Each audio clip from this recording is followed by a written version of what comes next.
Hey guys, this is Mark Roemke from Ninja Training TV. Today we've got some basic techniques for you that we go over in our dojo all the time when we have beginner people.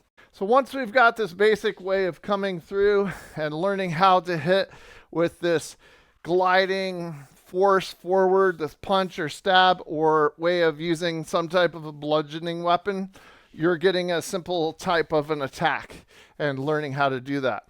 And then we'll say, okay, cool, let's do a block against this. So as the person comes in, I'm going to raise my hands up, and I'm going to raise my hands up. I might go to the outside of that, or I might flow to the inside of this. So an outside one, I'm just learning to maybe dodge, dip, and see what I'm going to do with this attack. And this is great for beginners because what they're getting to do is learn how to move their feet at first. So I'll throw punches at you, and you get offline.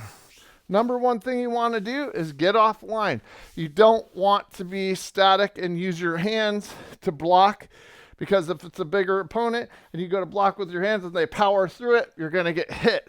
So what you want to do is move your body out of the way and then have a different angle. All right, so hope you like this. Please hit like and subscribe. Hit the bell if you guys want more notifications for this channel. And as always, keep training.